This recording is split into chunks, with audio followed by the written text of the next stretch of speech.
오늘 우리에게 주시는 하나님의 말씀은 마가복음 6장 9절에서 13절까지 말씀입니다. 신약성경 7쪽에 있습니다. 이제 제가 하나님의 말씀을 강독하겠습니다. 이것은 하나님의 말씀입니다. 하나님의 말씀에 경청하시기 바랍니다. 그러므로 너희는 이렇게 기도하라. 하늘에 계신 우리 아버지여, 이름이 거룩히 여김을 받으시오며 나라가 임하시오며 뜻이 하늘에서 이루어진 것 같이 땅에서도 이루어지이다. 오늘 우리에게 일용할 양식을 주시옵고 우리가 우리에게 죄 지은 자를 사하여 준 것 같이 우리 죄를 사하여 주시옵고 우리를 시험에 들게 하지 마시옵고 다만 악에서 구하시옵소서. 나라와 권세와 영광이 아버지께 영원히 있사옵나이다. 아멘. 너희는 이렇게 기도하라 라는 제목으로 하나님의 말씀을 함께 나누겠습니다. 자공이 공자에게 평생 지켜야 할 한마디 말이 있다면 그것이 무엇이냐고 물었답니다. 공자가 자공에게 무엇이라고 답해 주었을까요? 사람이 일생 동안 가슴에 품고 지켜야 할 말이라면 얼마나 중요한 말이겠습니까? 공자는 이를 기서호라고 대답했습니다. 그것은 서다라는 말입니다. 여기서 서는 용서할 서입니다. 흔히 공자의 사상을 한마디로 집약한다면 인이라고 말합니다. 사랑, 어짐이라는 말입니다. 이를 굳이 구분하자면 이는 마음가짐이라 할 것이고요. 서는 실천이라 할 수 있을 것 같습니다. 인의 구체적이고 실천적인 덕목이 바로 서, 용서로 나타나야 한다는 말입니다. 어쨌거나 공자는 우리가 평생 동안 마음에 새기고 지켜야 할 한마디가 있다면 그것은 용서라 했습니다. 우리가 세상을 살아가면서 남을 헤아리고 배려하고 용서하며 산다면 우리의 인생도 그리 어긋나지는 않을 것입니다. 예수님도 같은 말씀을 하셨습니다. 오늘 함께 읽은 본문이 바로 용서에 관한 것입니다. 오히려 예수님의 가르침이 더욱 엄중하기까지 합니다. 마태복음 6장은 예수님의 산상순 말씀 중 특별히 기도에 관한 가르침입니다. 그 중심에 우리가 평생 드려야 할 기도인 주기도문이 있습니다. 예수님께서는 너희는 기도할 때 이렇게 기도하라 라고 말씀하시고 제자들에게 참된 기도가 무엇이고 또 어떻게 기도해야 할지를 가르쳐 주셨습니다. 그 내용 하나하나를 깊이 살펴봐야 하겠지만 오늘은 그중 12절 말씀을 중심으로 설교를 나누어 보려고 합니다. 바로 용서입니다. 예수님께서 가르쳐 주신 기도문은 13절에서 끝납니다. 그리고 14절, 15절에 이 모든 기도의 핵심이 되는 내용을 다시 한번 강조해 주셨습니다. 이 역시 용서에 관한 것입니다. 이는 예수님께서 우리가 평생을 두고 깊이 고백해야 할 기도의 핵심 내용이 바로 용서라는 사실을 분명히 하셨다는 것을 알 수 있습니다. 그러므로 용서는 주기도문의 중심이며 예수님 가르침의 중심이라 할 수 있습니다. 그런데 여기서 중요한 문제가 있습니다. 그것은 과연 누가 용서하느냐라는 문제입니다. 용서는 누가 하는 것일까요? 예수님 시대에는 누가 용서할 수 있고 용서할 권한을 가졌다고 생각했을까요?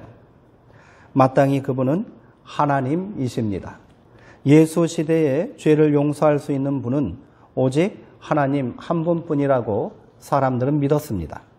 오늘도 마찬가지입니다. 우리도 용서가 하나님께 있다라고 말합니다. 예수님께서 어느 날 가버나움에 계셨을 때 한 중풍병자가 그가 계신 집 지붕을 뚫고 친구들의 도움으로 침상에 누인 채 내려왔습니다.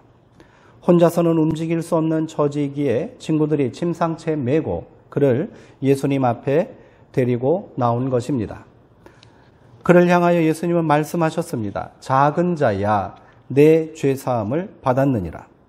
그 사람이 용서를 받았다는 겁니다.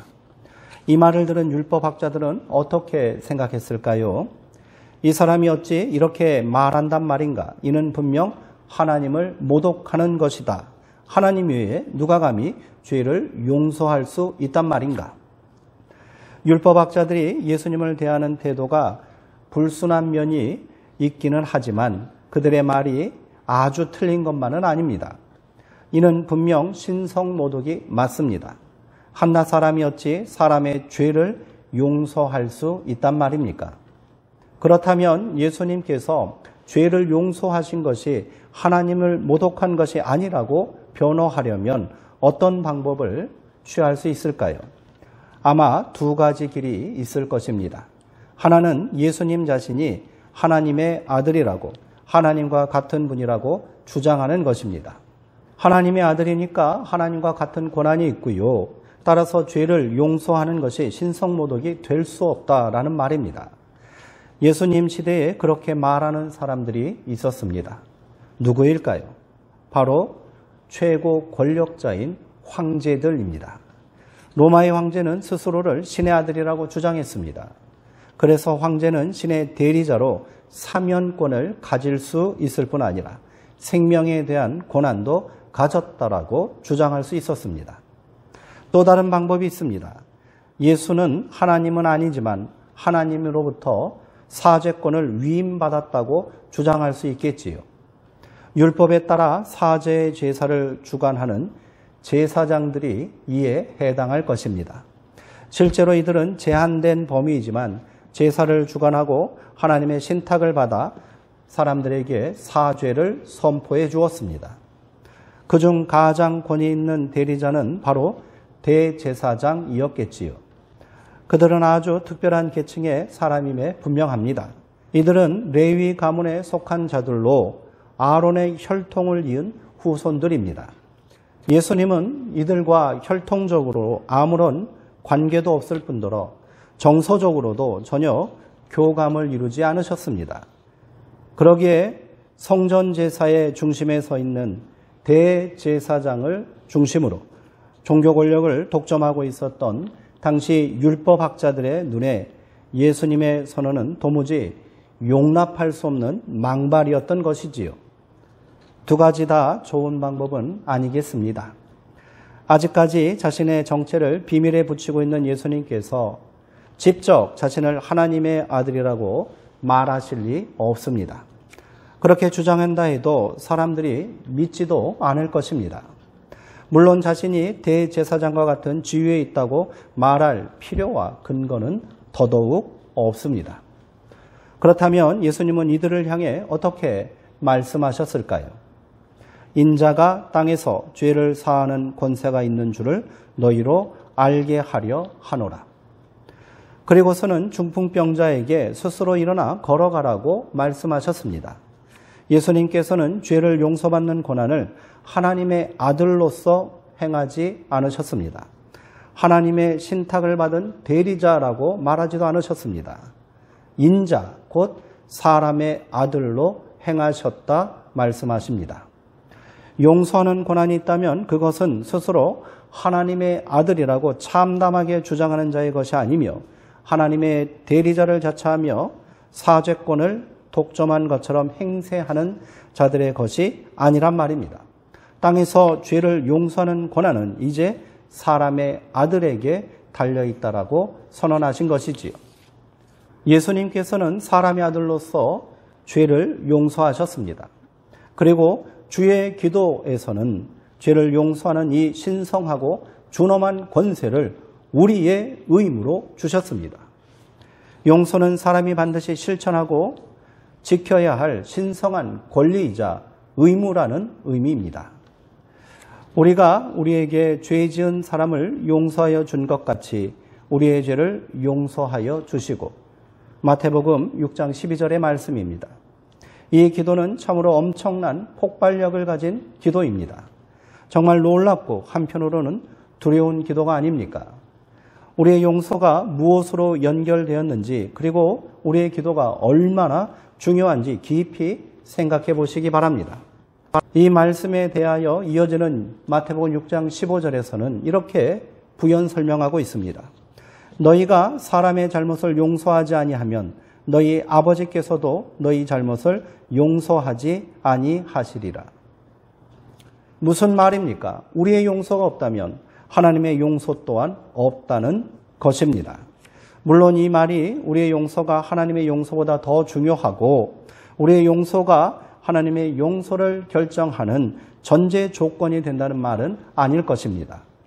기도와 용서는 하나님의 크고 놀라운 은총 안에서만 가능하다는 것을 우리는 잘 알고 있습니다. 그러나 하나님은 우리를 용서받고 은총받는, 그저 받고 또 받기만 하는 수동적이고 무능한 죄인의 자리에 두지 않으셨습니다. 우리를 감히 용서하시는 하나님의 역사의 주인공으로 세우려 하십니다. 사실 우리가 용서할 때 하나님께서도 용서하신다는 가르침은 예수님이 먼저 하신 말씀은 아닙니다. 이미 오래전 예언자들도 그렇게 말했습니다. 일찍이 이사야는 이스라엘 백성들에게 너희 죄가 주홍 같을지라도 눈과 같이 희어질 것이요 진홍같이 붉을지라도 양털같이 희게 되리라 라고 선언했습니다. 어떻게 하면 그렇게 깨끗하게 죄를 용서받을 수 있을까요? 그것은 많은 제물과 제사를 통해서가 아닙니다. 오히려 이사야는 하나님의 말씀을 대언하면서 헛된 제물을 다시 가져오지 말라고 경고합니다. 그리고 백성들에게 스스로 씻으라라고 말했습니다. 먼저 자신을 스스로 정결하게 하라는 말입니다. 그럼 어떻게 스스로 정결하게 할 수 있을까요? 이사야 1장 17절의 말씀입니다.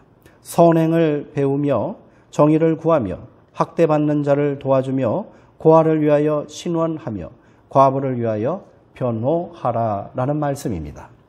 스스로 정결하게 하지 않고 하나님의 용서를 구하지 말라는 말입니다. 다른 사람의 고통을 풀어주지 않고서는 용서를 구할 길이 없다는 말씀입니다.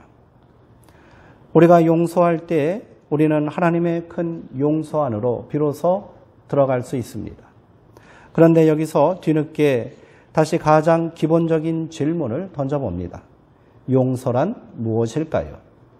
공자가 말한 한자 서는 같을 여자와 마음심자가 합쳐진 단어입니다. 그러므로 용서, 서란 같은 마음이라는 뜻입니다. 마음을 같이 한다는 말입니다. 그리고 우리가 용서라고 할 때 얼굴 용자를 붙여서 말합니다. 이를 풀어서 설명하면 용서란 얼굴을 맞대고 마음을 같이 하는 것이다 정도로 풀이할 수 있겠네요. 이스라엘 백성들이 이집트에서 고통당하며 부르짖는 것을 보시고 하나님은 마음이 아프셨습니다. 하나님의 마음이 백성의 마음과 통한 것입니다. 하나님의 마음과 사람의 마음이 통할 때에 하나님께서 우리를 긍휼히 여기실 때에 그때 용서의 사건이 일어나는 것입니다. 그러므로 출애굽은 하나님의 용서의 사건이라고 말할 수 있겠습니다.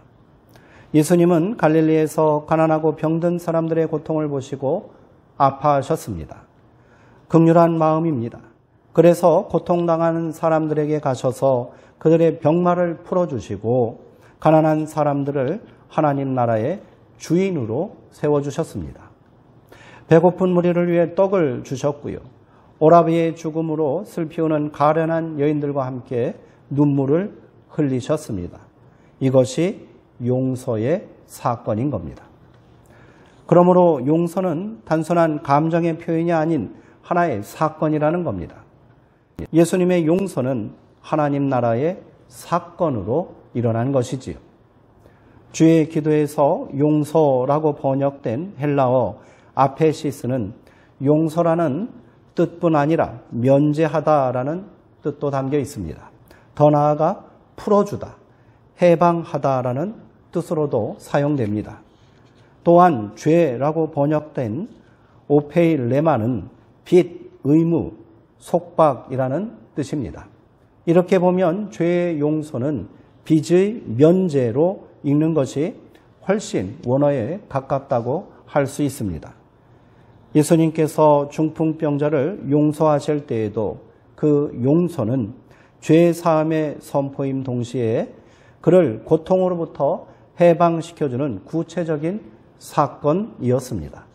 그러므로 우리가 죄를 용서한다는 것은 그저 마음의 앙금을 푸는 정도가 아니라는 말입니다. 그것은 가난한 사람들의 빚을 변제해 주고요. 억울한 사람들의 원한을 풀어주고 고통당하는 사람을 그 고통과 아픔에서 해방시켜주는 실천의 문제입니다. 따라서 용서란 관용의 문제를 넘어서 정의의 문제요, 사랑과 생명의 문제이며 평화의 문제인 것입니다. 용서는 하나님께서 긍휼한 마음으로 하셨던 그 일을 우리도 행하는 것입니다. 예수님께서 사랑으로 베푸시고 행하셨던 그 일을 우리가 따라가는 것입니다. 용서는 하나님의 백성, 하나님의 자녀의 거룩한 의무입니다. 그리스도인의 기본 책무인 것이지요. 용서는 마음을 같이 하는 것이라고 말씀드렸습니다.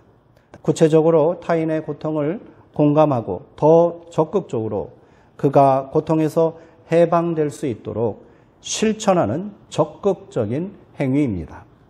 그렇다면 오늘 우리에게 절박한 용서란 무엇일까요? 오늘 우리는 용서가 사라진 시대를 살고 있습니다. 타인의 고통과 눈물에 공감하지 못합니다. 그저 나와 내 가족만 편안하고 어려움이 없으면 그만입니다. 심지어 다른 사람의 고통을 즐기는 듯한 사람들도 있습니다. 이 모든 원인이 어디에 있는 것일까요? 그것은 이 시대를 지배하고 있는 강력한 세력, 만몬, 곧 돈입니다. 2000년 전 예수님은 하나님과 대적할 만한 가장 강력한 세력을 재물, 즉 돈이라고 말씀하셨습니다. 하물며 물질 만능 시대를 살고 있는 오늘은 말해서 무엇하겠습니까? 물질 만능의 시대를 넘어 돈이 주인되고 신이 되는 만몬의 시대입니다. 돈을 하나님처럼 섬기는 시대가 되었단 말입니다. 사람의 생명도 돈으로 계산되는 시대입니다. 가치와 판단의 기준도 돈에 의해 결정됩니다. 가나안에 정착한 이스라엘 백성들은 모세의 경고에도 불구하고 바알 신을 간음하듯 섬겼습니다. 바알은 단순한 가나안 땅의 우상이 아닌 겁니다. 그것은 물질의 풍요, 성공으로 대변되는 저급한 탐욕의 신입니다. 자신의 성공과 풍요를 위해서라면 남을 착취하고 억압하고 정복하는 것도 하등 문제가 될 것이 없습니다. 오늘 우리의 시대가 바로 이러합니다.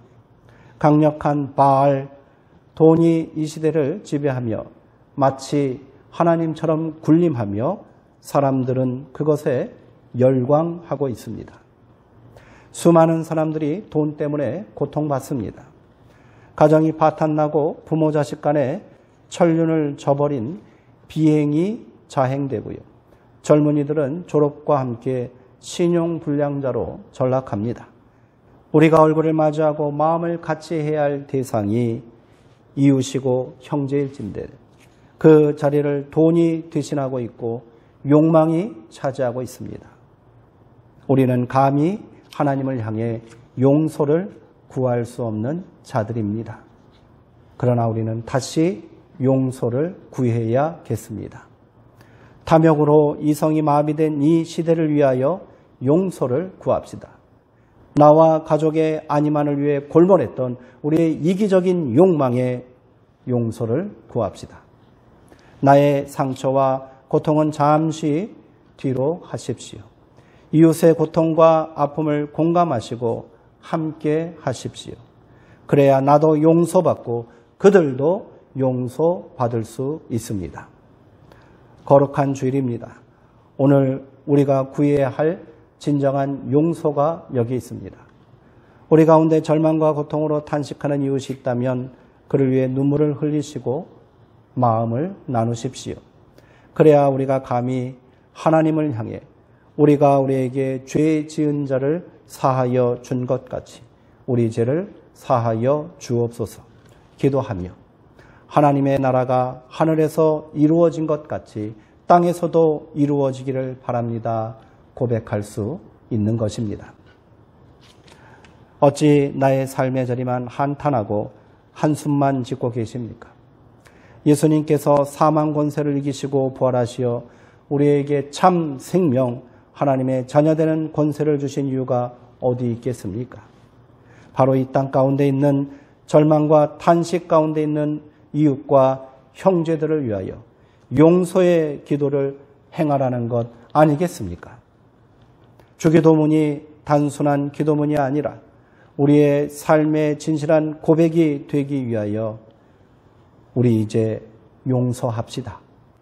나와 내 가족, 내 형제들에게 집중되어 있는 우리의 시선을 이웃에게 돌리고 이 땅 가운데 하나님의 나라를 이룹시다.